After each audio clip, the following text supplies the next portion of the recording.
Hi, I'm Foya. My sister emailed me and said, don't come to my wedding. Just watch it on livestream. No phone call, no explanation.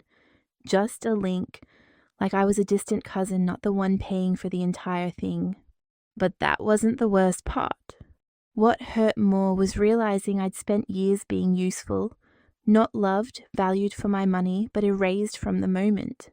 How did we get here? Why did no one stop her?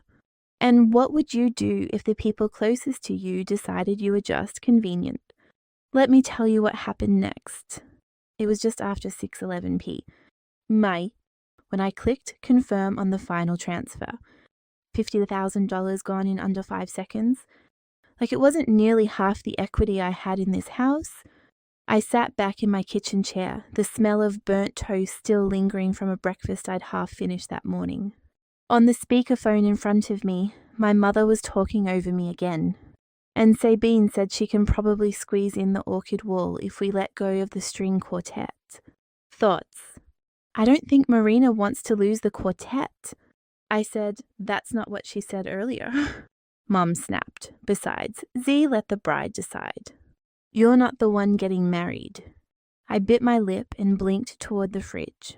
That line again. Marina's voice came through next, chipper but loaded. Just relax, Z. You've done enough. Just stay in your lane, okay? It was the third time this week she'd said that. Stay in your lane. As if all I'd done was get in the way. The call ended after a few more passive-aggressive jabs. I didn't return. I stayed seated a while longer rereading the wire transfer confirmation on my screen. 50 grand on top of the 20 I'd already fronted. Venue, catering custom napkins, even the damn parking validation. For someone who wasn't supposed to make it about herself, I was funding an awful lot of someone else's day.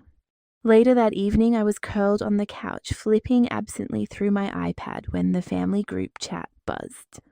Marina had shared a folder of photos from last weekend's brunch shoot, something Sabine insisted on for their wedding website. The album had 17 pictures. In 2, I was visible. In 1, I was blurry in the background, pouring champagne. In another, I was cut off mid-shoulder like a ghost behind Marina's silk jumpsuit. I zoomed in on that one. Not even a shadow of my face, just a suggestion of me. The album caption read, "So grateful to everyone who made this moment so special." I stared at the screen a full minute. Then came a ping, a text from Sabine thanks again for the photographer Rec Plus payment for ya. They turned out beautiful. I didn't reply. What would I have said? Thank you for erasing me with style. I placed the iPad down gently on the coffee table and walked toward the back patio.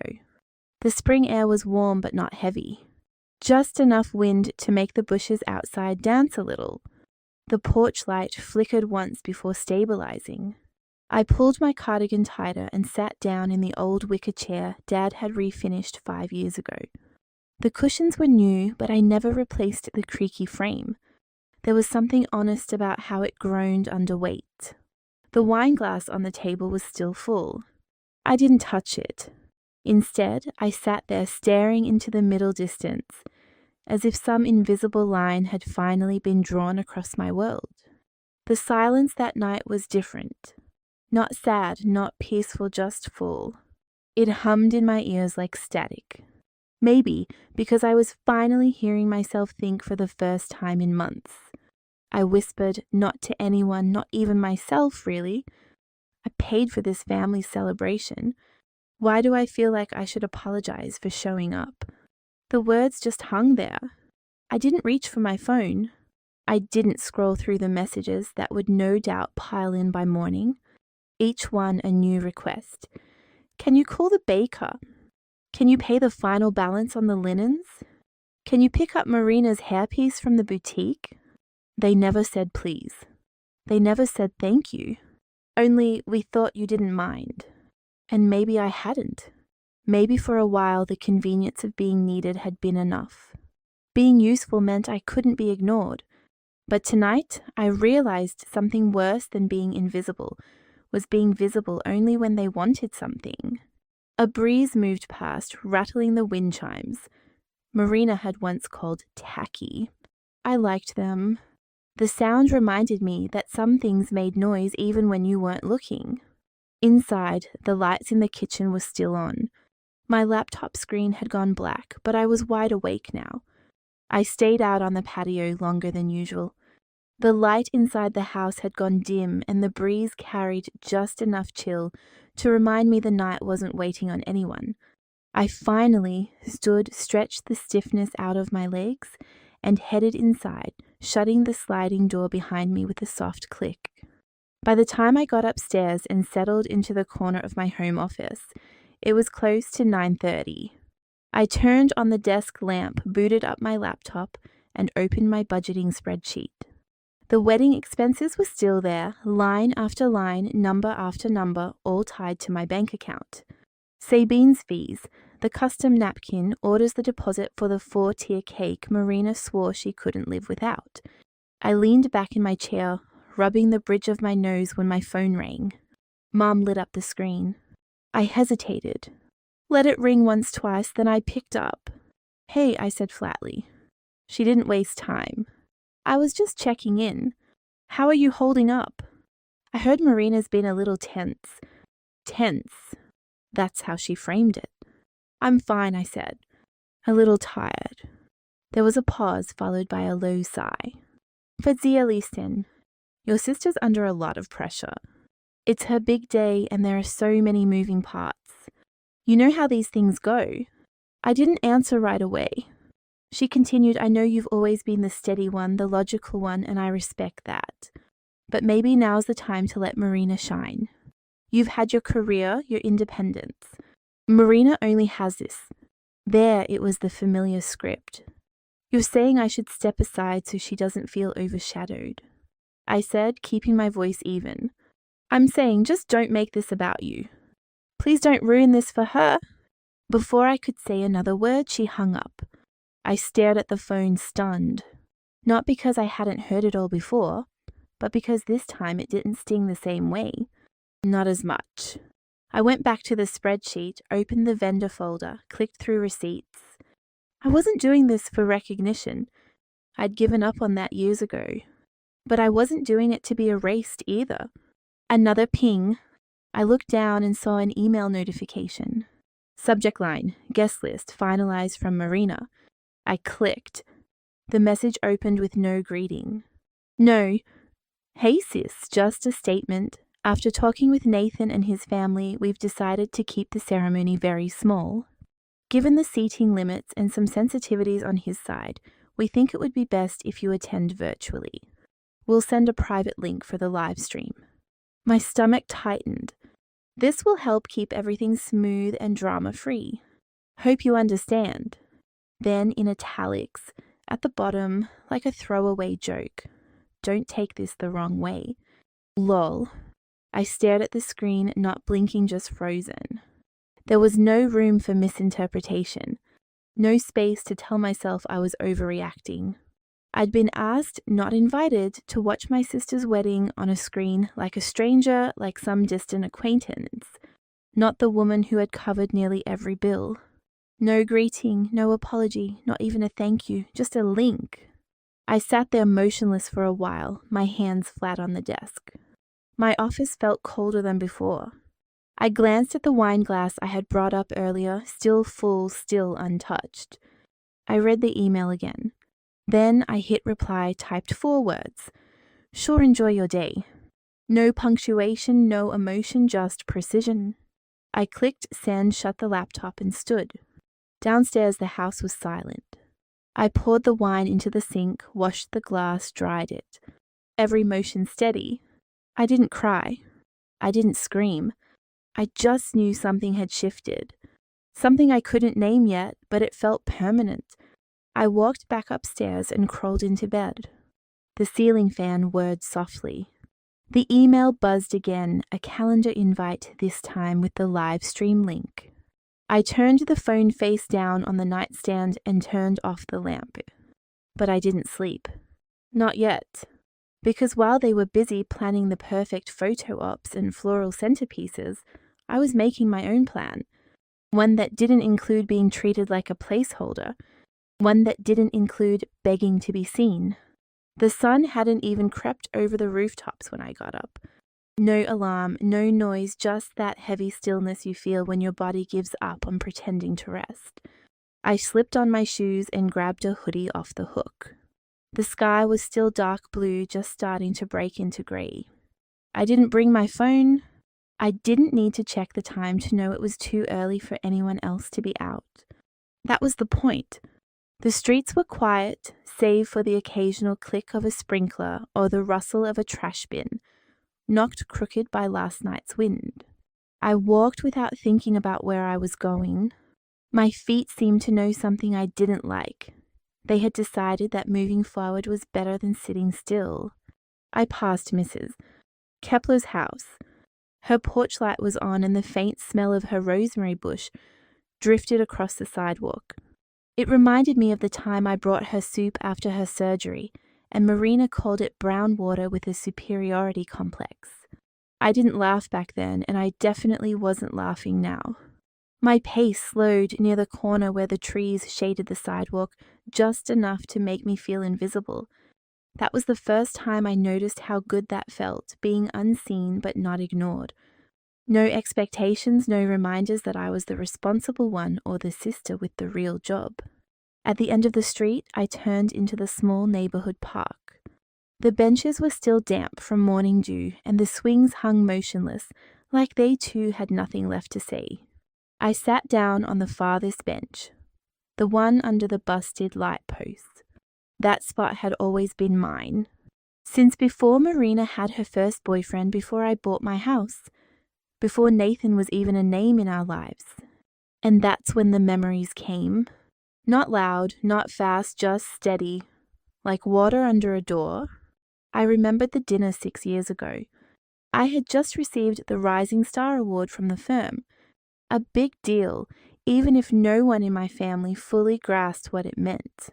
I brought the plaque with me stupidly like a child showing off a perfect spelling test. We ate at Marina's place. Nathan was there too. My mother complimented the table runner before asking if Marina was finally moving in with him.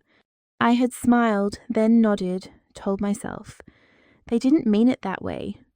That it was just a timing thing, that they just didn't know how to express pride, that maybe Marina needed the spotlight more. I told myself a lot of things. Sitting on that bench now, I didn't feel angry. I felt exhausted. Exhausted from years of rehearsing excuses on their behalf.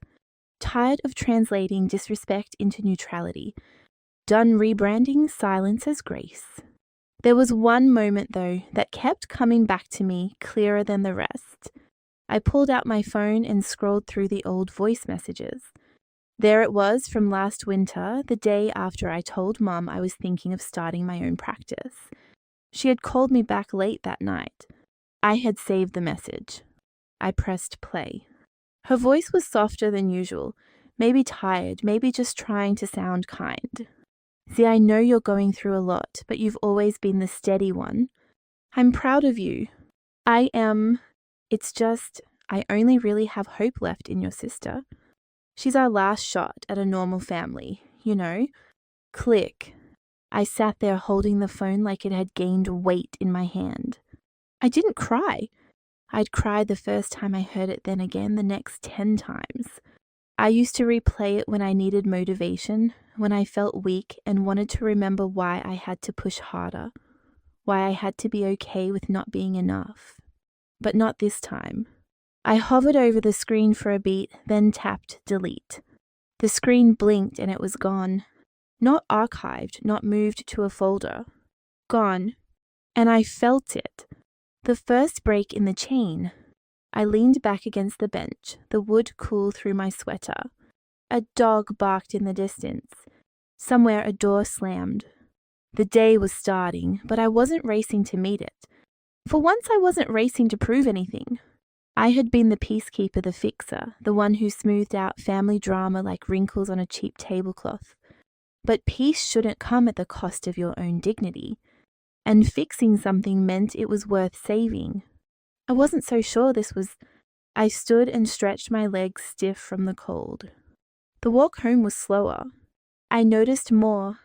The mailboxes needing paint, the weeds growing between the sidewalks, the sound of birds arguing in a tree overhead. Back inside, I made tea.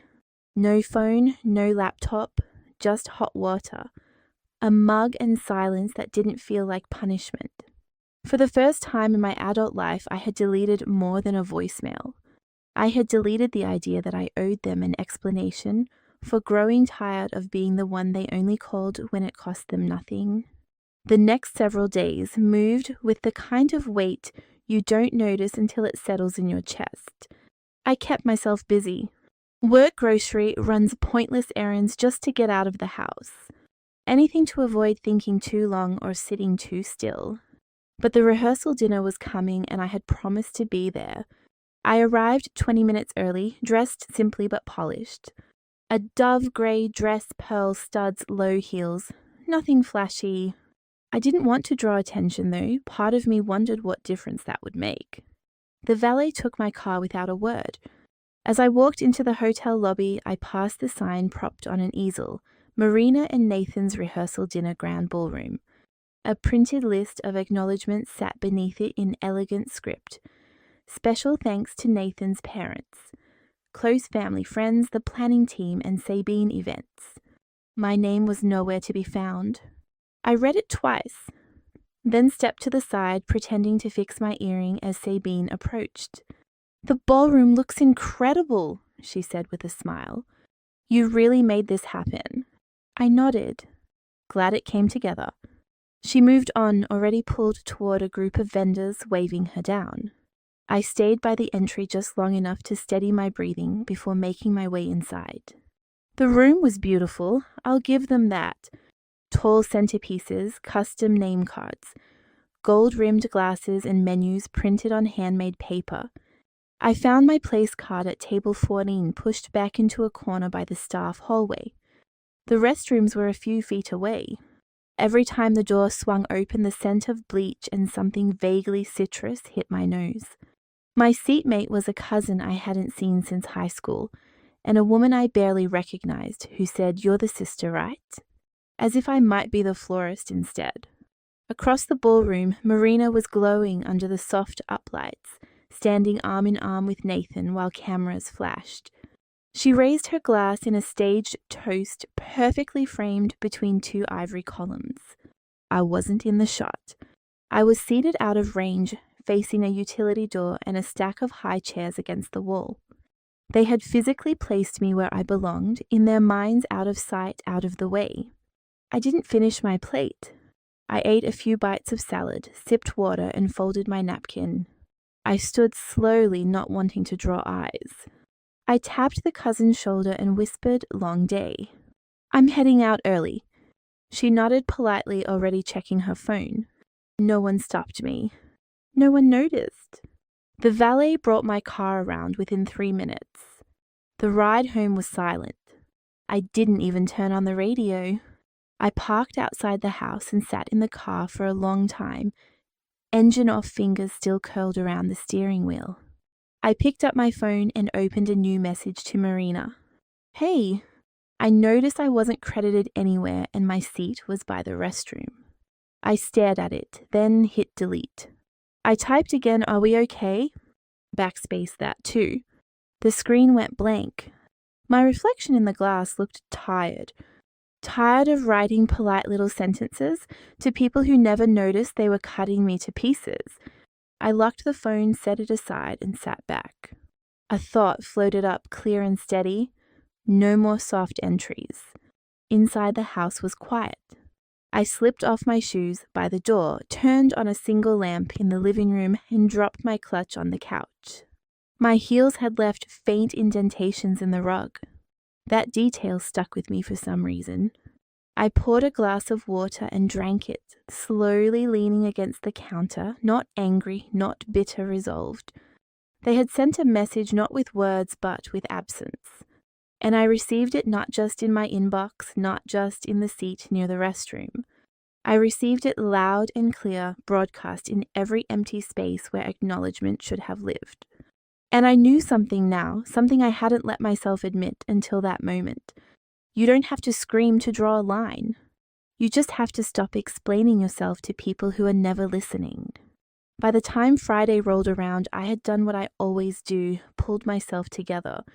Work meetings, grocery errands, light conversation with a neighbor about the weather.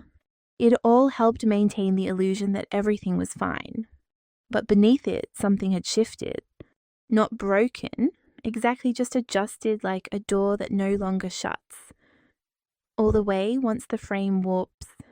That afternoon, I met Noreen for iced tea at the cafe near Barton Springsy. We'd been friends since college, the kind of steady friendship that didn't require performance. She texted that morning, asking if I had time to breathe outside work and family noise. I didn't need to ask what she meant. The patio was half shaded, and the air carried a sticky kind of warmth that clung to your skin.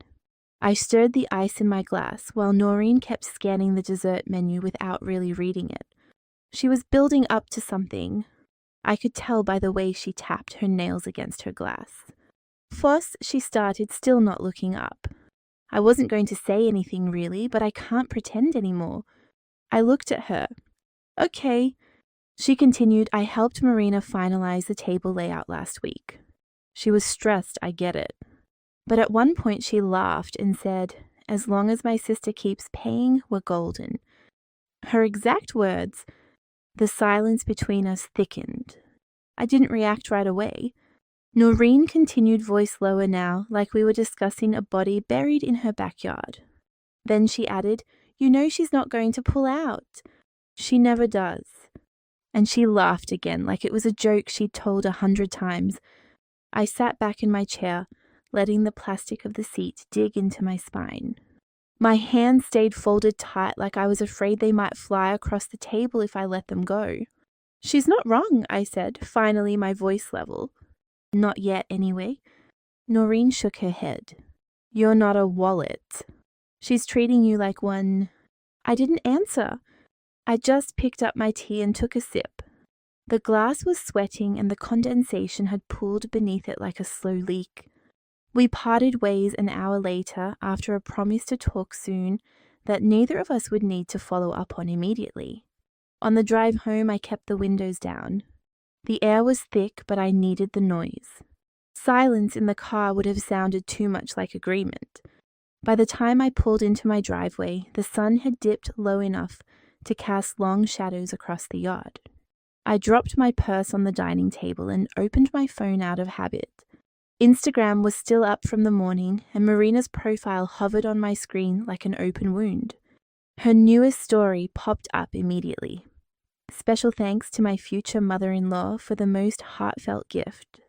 The video showed her holding the exact necklace I had commissioned a redesign of Nana's vintage pendant, the one Marina used to say was too dated for her taste. I had found the jeweler. I had funded it. I had even written the note, tick, for your something old and something that should always be yours. There was no mention of me. No tag, no trace. She smiled in the video, eyes damp with emotion. She knew exactly what I wanted, she said to the camera. What a woman. I sat down on the edge of the couch, the phone still glowing in my hand. The betrayal didn't come like a punch. It arrived like a headache you didn't realize was building until you couldn't see straight. I didn't text her. I didn't call. I walked to my office instead, pulled out my laptop, and opened the wedding folder I had created 6 months earlier. Contracts, payments, timelines, all organized. I clicked on the florist's agreement. My name on the signature line. The decorator also mine. I scrolled through PDFs, digital invoices, receipts paid in full. Each document carried a version of my name F. Salet Fazia S. Every floral arch, every chair covering every personalized centerpiece. I started a new folder, labeled it, plainly, If They Push Me Further. I copied everything into it. No anger, no tears. Just the precision of someone who finally understood that being quiet had never protected her. It had only made her easier to erase. I closed the laptop and let the room fall dark around me. I was done reacting, done letting other people define how much was too much. They thought I wouldn't notice. They forgot I was the one who kept the receipts. I shut the laptop and sat in the dark for a long while, the glow from the hallway faintly outlining the doorway. There was nothing left to process, only decisions to carry out. My hands weren't shaking. That's how I knew I was past the point of reaction. What was coming next wasn't a moment of fury. It was intention. The following evening, I was expected at a cocktail reception, hosted by Nathan's family. Another intimate gathering in a boutique venue downtown filled with people I didn't know, smiling politely while keeping score. I had already chosen my dress weeks ago, a soft lavender number that felt understated and clean.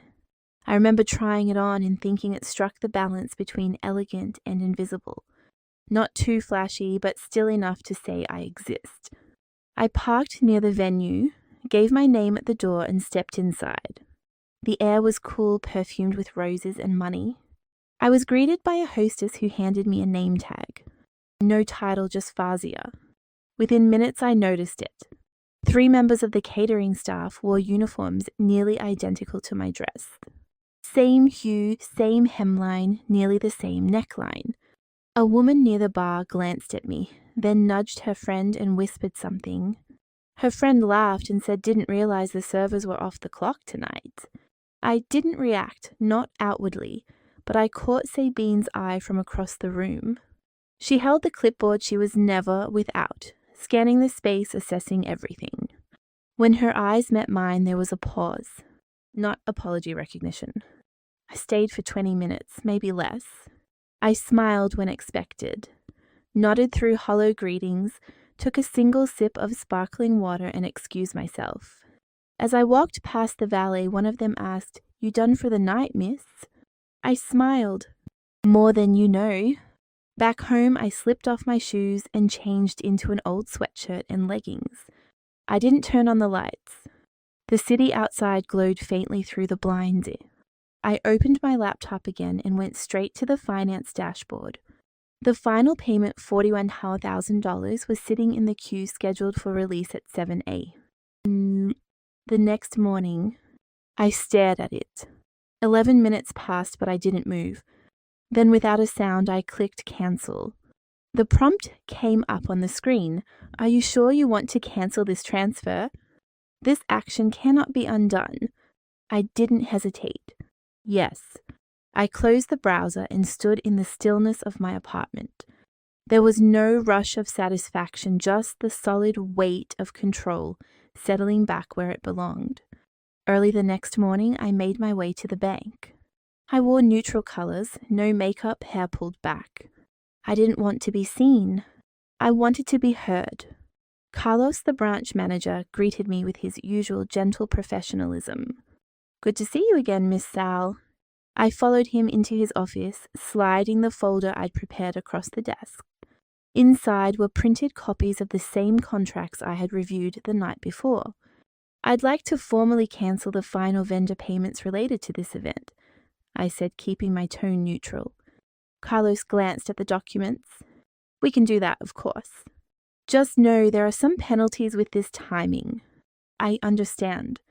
He hesitated, then leaned forward slightly. "Do you want us to notify the recipients?" I shook my head. "No, they'll figure it out." He nodded and began the paperwork. "You don't owe me an explanation, but you look different today." I smiled just barely. "I feel different." As I signed the last page, he slid it into a folder and said, "All set. If anything escalates on their end, let us know." "They won't escalate," I said. "They don't argue with consequences. They just ignore them until it's too late." I left the bank and stepped into the morning light. The air felt clean crisp for Texas in May. I didn't go home right away. I walked to a bench outside a bakery I used to visit with my dad and watched people pass by. Mothers pushing strollers, a delivery man unloading crates, someone laughing too loudly on speakerphone. The world was moving. I had simply chosen to move with it on my own terms. No one saw it coming. But that's the thing about quiet people. We make the cleanest cuts. Sunday afternoon moved slowly the way time drags. When you're waiting for something you're pretending not to expect. I was folding laundry on the living room couch. Socks, towels, a fitted sheet. I still hadn't figured out how to fold properly when my phone buzzed with a message from my cousin Illa. Hey, everyone's already on Zoom. They just want to talk. Just hear them out. It wasn't really a question and I already knew who everyone meant. I stared at the screen for a few seconds, then tapped the link. The screen filled with faces. My mother was already talking before I had a chance to greet anyone. Marina sat with perfect posture, jaw clenched. Uncle Ray looked bored. Nathan appeared in a separate window, sipping something from a ceramic mug. Like this was any other Sunday catch-up. No one asked how I was. Mum started with her usual thin-lipped diplomacy. Fazia, sweetheart, we're just concerned. You've always been the one we could count on, and this last-minute thing, well, it doesn't feel like you. Uncle Ray chimed in. We just don't understand how you could pull out this late. It's not about you. It's about the family. I mean, if you ever cared about your sister, Nathan began, but Mum held up her hand as if that were grace. Then Marina spoke, calm, measured, almost rehearsed. You've always been jealous. Let's just call it what it is. Every time something goes right for me, you make it about you. And this proves it. The room spun without moving.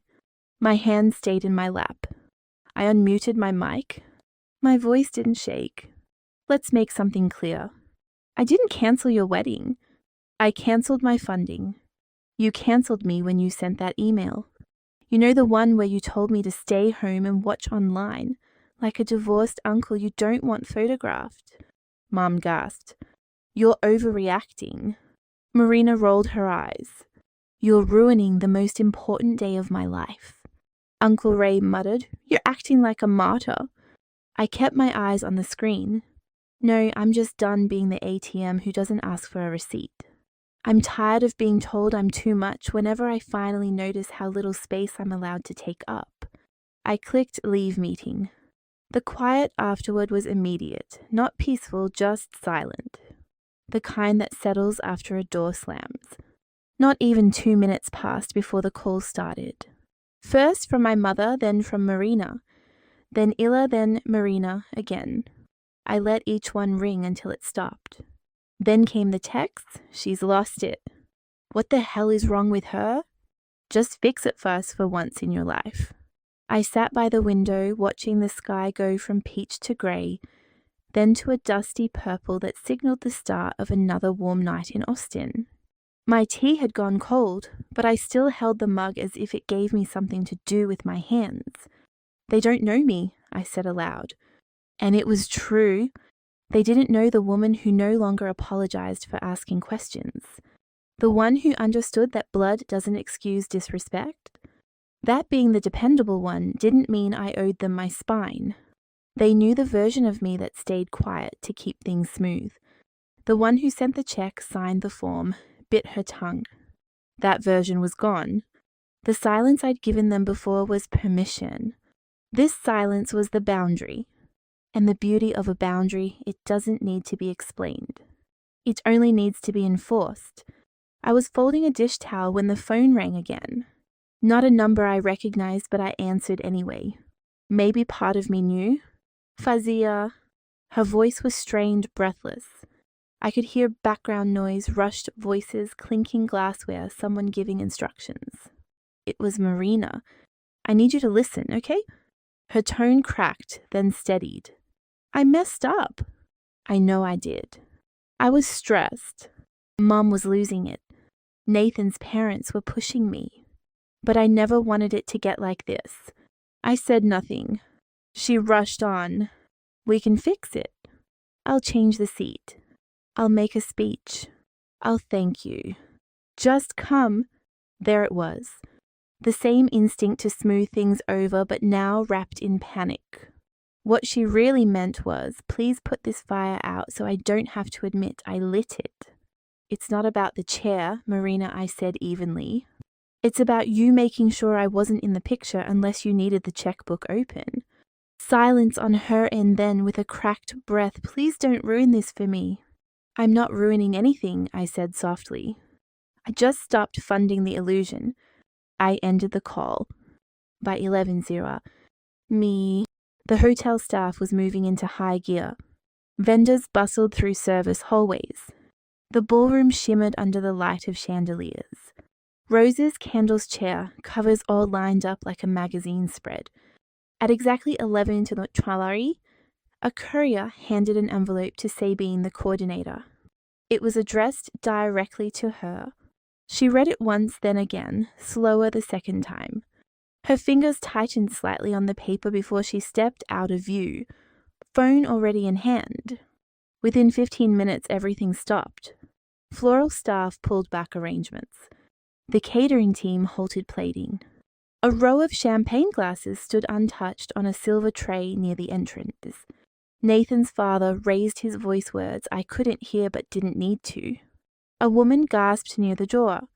Someone knocked over a tray of dessert forks. Marina, still in her robe with half her hair pinned up, collapsed into a chair in the bridal suite. Her mascara hadn't even been applied yet. The letter had been simple, legal withdrawal of funding, notification of contract, cancellation due to breach of terms, and instruction to halt services tied to my name and payment. That's all it took. Back at my house, rain began to tap gently against the windows. Not heavy, just enough to cast a sheen across the street. I was wrapped in a blanket on the couch, a book unopened on my lap, and a mug of tea cooling beside me. I didn't check Instagram. I didn't scroll for updates. I didn't need to see the ripple effect. I had already lived the cause. The phone buzzed. I let it ring. Then another Marina. No name this time, just a heart emoji.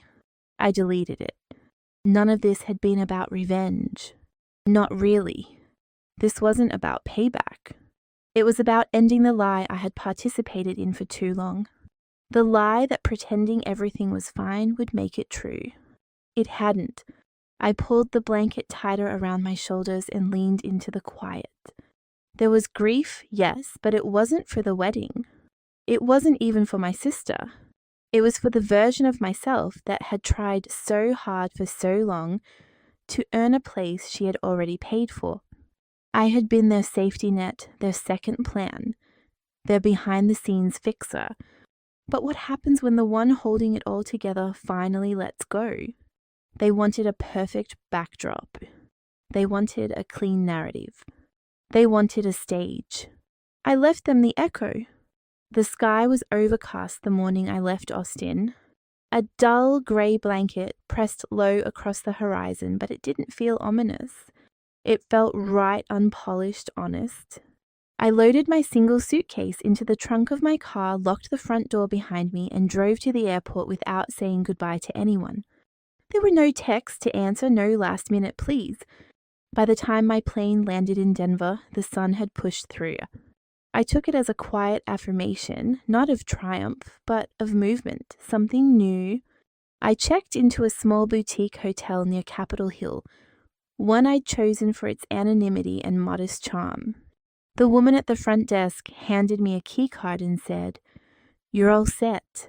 Breakfast runs till 10 and there's a garden terrace if you need some air." I nodded, grateful for the lack of chatter.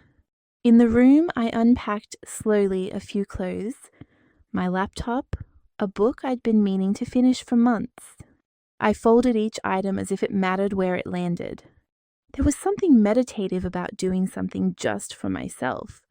Later that evening, I sat on the balcony with a glass of white wine and a grilled salmon plate I'd ordered through room service. Across the courtyard, a couple laughed as they tried to light a cigarette against the window. They couldn't have been older than 25. Everything about them felt light, unburdened. I didn't envy them. I didn't long to go back. I just observed them the way someone watches birds at a feeder. Beautiful, fleeting, no obligation to join in. My phone buzzed once on the side table.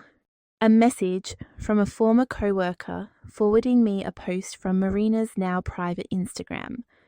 Sometimes the people closest to you are the ones who hurt you most. But family is everything and love wins. No mention of the cancelled wedding, no details, just enough to frame herself as the one who had been abandoned. I didn't reply. I didn't even open the comment thread. Instead, I powered off my phone and let the quiet come in. The truth is, I didn't need revenge. I didn't even need an apology. I needed space from the noise, from the expectations, from the smallness of the role I'd been assigned and dutifully performed for too long.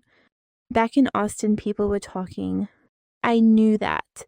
Cousins who never called were suddenly curious. Mom hadn't said a word since the collapse at the venue. I imagined her sitting in the kitchen, coffee in hand, rewriting the story in her head. One where I was difficult, one where she did everything she could. They all had their versions, but I had mine, and I had finally chosen to believe it. I wasn't cruel. I wasn't unstable. I wasn't jealous. I was someone who drew a line and didn't step back when they tried to smear it with guilt. And the thing about drawing a line, it doesn't erase what came before, but it redefines what comes next. I stayed in Denver for 2 weeks.